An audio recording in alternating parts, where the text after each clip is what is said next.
Good morning and welcome all of you. Class 7th, Chapter 2nd, Nutrition in Animal. आज हम इसका second part पढ़ेंगे। First part में हमने देखा था डाइजेस्टिव सिस्टम जो होता है उसके कितने पार्ट्स होते हैं। आज हम इन पार्ट्स के बारे में जानेंगे। सबसे फर्स्ट हमारा था इसमें माउथ यानी मुंह। तो जो सबसे पहले जो हम भोजन लेते हैं यानी जो हम फूड लेते हैं वो फर्स्ट कहाँ आता है? माउथ में आता है। माउथ में सबसे टीथ यानी हम उसे चबा कर खाते हैं।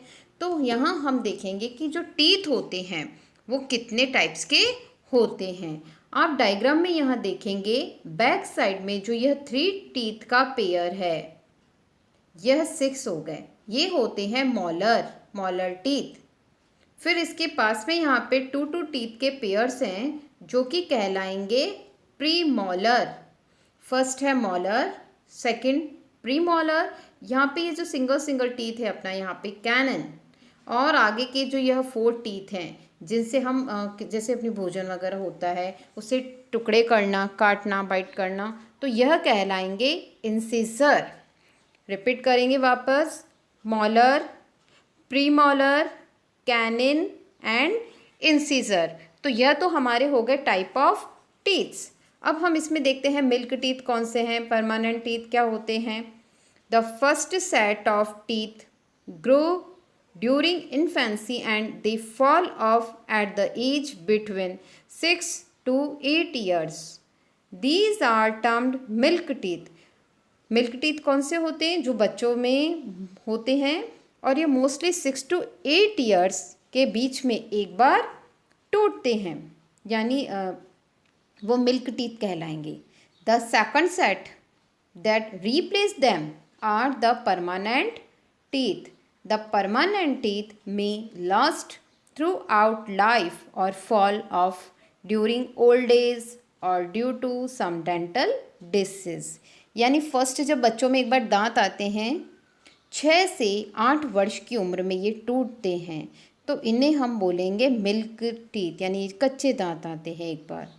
इसके बाद इनकी जगह पर नए दांत आते हैं जो कि परमानेंट टीथ कहलाते हैं, और यह एक मनुष्य में, मानव में लाइफ टाइम तक, ओल्ड एज तक रहते हैं, या फिर अदरवाइज कोई डेंटल डिसीज़ होती है तो यह टूटते हैं या निकलते हैं। अब हम देखेंगे यहाँ पे the mouth and buccal cavity. यहाँ पे जो डायग्राम है एक बार इसमें हम पूरे पार्ट्स देख लेते हैं इसके। सबसे फर्स्ट हमने देखा था इंसीजर। यह जो टीथ थे हमारे 4 आगे वाले इंसीजर, यह वाला कैनन, उसके पीछे थे हमारे प्रीमोलर जिसे हम ब्यूकिस्पिट्स भी कहते हैं, और पीछे वाले जो 3 पेयर्स थे वो थे molar, premolars, canine and incisor. तो यह तो हमारे टीथ के पार्ट्स हो गए। फिर हमारी एक टंग हो गई, ठीक है। और यहाँ पे आप देखेंगे यह जो है ये सॉफ्ट पैलेट होता है, और दांतों के जस्ट हमारे जो टीथ होते हैं उसके पास में ऊपर की तरफ कभी आप हाथ लगा के देखना, बहुत हार्ड एक बोन्स टाइप का हार्ड पार्ट होता है जिसे हम हार्ड पैलेट बोलते हैं। उसकी जस्ट बैक साइड जब हम अपनी फिंगर को आप टच करके ऊपर देखेंगे तो आगे का जो पोर्शन होता है वो हार्ड होता है जिसे हम हार्ड पैलेट कहते हैं। उसका थोड़ा सा बैक साइड की तरफ आप देखेंगे तो वहाँ पे थोड़ा सॉफ्ट फ्लैक्सिबल पार्ट होता है जिसे हम सॉफ्ट पैलेट कहते हैं। फिर है यहाँ पे हमारा टंग, और दांत होते हैं वहाँ पे जो हमारे गम होता है यानी मसूड़े।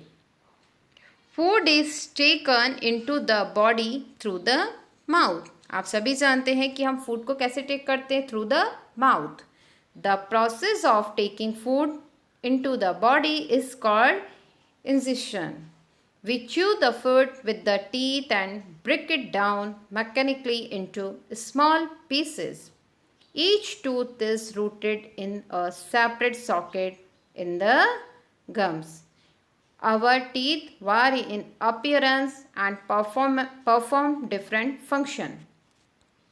हम जब भोजन करते हैं तो भोजन क्या करता है, अलग अलग छोटे छोटे टुकड़ों में बांटता है और हर टीथ का अलग अलग काम होता है। एक बार हम कंप्लीट आपको बताते हैं यहाँ पे हमारे जो टीथ के टाइप कौन से होते हैं, उनका फंक्शन क्या होता है और नंबर ऑफ टीथ कितने होते हैं। सबसे फर्स्ट है इंसिजर। इंसिजर कौन सा काम करते हैं? कटिंग एंड बाइटिंग का। नंबर इन ईच जा यानी जबड़े यानी दोनों, अपर एंड लोअर। हमारे अपर पार्ट और जो लोअर पार्ट है इसमें 4 पेयर्स होते हैं इंसिजर टीथ के। कैनिन मैंने आपको बताया था 1 और 1, 2 नीचे होते हैं, 2 अपसाइड होते हैं, जो कि भोजन को काटने का काम करते, पर्सिंग एंड टीयरिंग का। प्री मॉलर जो होते हैं वो च्युइंग यानी उनको च्युइंग यानी काटना, चबाना एंड ग्राइंडिंग। तो प्री मॉलर 4 नीचे, अपर जा एंड लोअर जा 4 दोनों में होते हैं। लास्ट है मॉलर टीथ भी चबाने का कार्य करते हैं, जो कि 6 नीचे होते हैं और 6 अप होते हैं। तो इस तरह से ये पूरा स्ट्रक्चर है हमारे टीथ का, इनके टाइप्स और इनके फंक्शंस का। टीथ के बाद में नेक्स्ट हमारे जो माउथ में आएगा टंग यानी जीभ। The tongue is a fleshy muscular organ attached at the back to the floor of the buccal cavity. It is free at the front and can be moved in all directions. We use our tongue for taking. Besides, it makes saliva with the food during chewing and help in swallowing food. We also taste food with our tongue. It has taste buds that detect different taste of food. We can find but the position of taste buds by the following activity. यानी हमारी जो टंग होती है वो एकदम flexible part होता है और हम इसको अपने मुंह में ऑल ओवर कहीं भी किसी भी डायरेक्शन में मूव कर सकते हैं। इसके अलावा जब हम भोजन कर रहे हैं उसको अंदर करना, स्वेलो यानी निगलना, उसमें भी हमारी हेल्प करती है। और जीभ जो होती है, टंग होती है, हमें किसी भी फूड का टेस्ट पता करने में हेल्प करती है। चलिए एक हम एक्टिविटी देखते हैं यहाँ पे। सबसे पहले हमें इसमें क्या करना है, prepare a separate sample of each. हमें अलग अलग सैम्पल बनाने हैं, यानी एक शुगर सॉल्यूशन ले लेंगे, एक कॉमन सॉल्ट नमक का ले लेंगे, एक लेमन जूस का ले लेंगे और फोर्थ हम लेंगे juice of crushed Neem leaf, यानी जिसमें बीटर टेस्ट होता है। तो हमने 4 तरह के टेस्ट ले लिए। एक तो शुगर से स्वीट टेस्ट हो जाएगा, सॉल्ट है, लेमन का और नीम का। अब देखिए, blind fold one of your classmate and ask her him to take out the tongue and keep it in straight and flat position. Use a clean toothpick to put the above samples one by one on different areas of the tongue. देखिए यहाँ पे 2.6 figure हमने यहाँ पे रखी है, उसमें आपको दिखाना है a new toothpick for each sample. Ask the classmate which area of the tongue could detect the sweet, salty, sour and bitter substance. हमें क्या करना, अलग अलग लेना है, जैसे मीठा, खट्टा, कड़वा, है ना, ऐसे टेस्ट लेने हैं। और एक अपने फ्रेंड को बोलना है, आप आंख बंद करके अपनी जीभ को बाहर निकालिए। वो जैसे ही जीभ अपनी बाहर निकाले, टूथपिक की सहायता से हमें क्या करना है, अलग अलग, देखिए यहाँ पे अलग अलग उन्होंने अलग अलग टेस्ट रखे हैं। यहाँ पे ये अलग है, नीचे की तरफ भी अलग टेस्ट है। तो इस तरह से आपको क्या करना है, डिफरेंट जो आपने सॉल्यूशन बनाया है वो उनकी जीभ पे रखने हैं टूथपिक की सहायता से। अलग सॉल्यूशन के लिए अलग टूथपिक का यूज़ करना है। फिर हमें पूछना है कि आपको अब कैसा अनुभव हो रहा है, अब कैसा टेस्ट लग रहा है। तो इससे हमें क्या पता चलता है कि जो हमारी टंग होती है उसमें अलग अलग पार्ट्स में अलग अलग टेस्ट का पता चलता है। सेकंड जो अपना है डाइजेस्टिव सिस्टम का, इसमें फूड पाइप या एसोफेगस, इसकी वर्किंग क्या होती है, देखिए, the swallowed food passes into the food pipe और एसोफेगस। हम इसे फूड पाइप भी कह सकते हैं या एसोफेगस भी कहते हैं, जो कि एक लंबी पाइप जैसी होती है, इसलिए हम इसे फूड पाइप कहते हैं।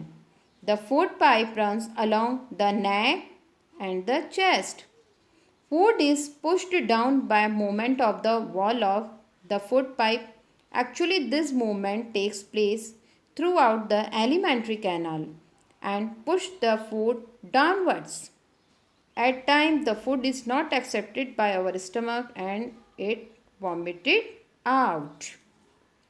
यहाँ पे आप डायग्राम में देखेंगे, यह जो डायग्राम है कंप्लीट देखिए, यह होता है एसोफेगस का, जो कि कहाँ से स्टार्ट हो रहा है, अपने नेक से। तो फर्स्ट जब हमने अपने माउथ में लिया फूड, यानी अंदर से चबा के, फिर वो आएगा यहाँ पे एसोफेगस में। तो ये upper oesophagus, mid oesophagus and lower oesophagus. तो यह तो इसके पार्ट्स हो गए। यह क्या करता है, हमारे भोजन को नीचे स्टमक तक पहुँचाने में मदद करता है। कई बार जैसे हम ओवर ईट कर लेते हैं, आपने देखा होगा बच्चे ओवर ईट कर लेते हैं, या फूड डाइजेस्ट नहीं होता, या कुछ अदर रीज़न होता है, तो हमारा स्टमक क्या करता है, फूड को एक्सेप्ट नहीं करता है, तो हमें वॉमिट हो जाती है और सारा जो एक्स्ट्रा भोजन होता है वो बाहर भी आ जाता है। तो फूड पाइप का क्या वर्क होता है, फूड को स्टमक तक पहुंचाने का कार्य एसोफेगस या फूड पाइप करता है। नेक्स्ट है द स्टमक। अब जब फूड पाइप से हमारा जो भोजन है, जो फूड है, वो स्टमक में आएगा। यहाँ पे आप डायग्राम देखेंगे स्टमक का, या जो ऊपर एक शेप्ड है एसोफेगस का है, उसके बाद हमारा फूड आता है स्टमक में, जहाँ पे डाइजेस्टिव वर्क होता है। The stomach is a thick walled bag, its shape is like a flattened J, and it is the widest part of the alimentary canal. It receives food from the food pipe at the one end and open into the small intestine at the other. यहाँ पे क्या होता है, ये oesophagus से यहाँ से food आ रहा है, तो यहाँ पे यह हमारे स्टमक में आएगा, स्टमक से होता हुआ फिर यहाँ से जाके यहाँ पे स्मॉल इंटेस्टाइन में एंटर होता है। लेकिन आप यहाँ पे देख रहे हैं कि जो इंग्लिश में J फॉर जग का लेटर होता है ना, J फॉर जग, हमारे स्टमक का भी ऐसे ही शेप है, जग के जैसा। तो इसका शेप्ड कैसा होता है, लाइक J। और यह क्या करता है, फूड रिसीव करता है फूड पाइप से। उसके बाद यहाँ पे हमारा जो फूड है वो डाइजेस्टिव होता है, प्रोसेसिंग होती है, उसके बाद यह जाता है स्मॉल इंटेस्टाइन में। The inner lining of the stomach secretes mucus, hydrochloric acid and digestive juice. The mucus protects the lining of the stomach. The acid kills many bacteria that enter along with the food and makes the medium in the stomach acidic and help the digestive juice to act. The digestive juice break down the protein into simpler substance. यानी जो stomach के अंदर क्या होता है, हम जो food करते हैं ना, इन करते हैं, जो खाना खाते हैं, वो कॉम्प्लेक्स सब्सटेंस में होता है और फिर बाद में वह सिंपलर फॉर्म में आता है। तो इस तरह से स्टमक में यह चेंज होता है और कंप्लीट होता है। बाकी के पार्ट्स जो हैं हम नेक्स्ट वीडियो में जानेंगे। Thanks for watching.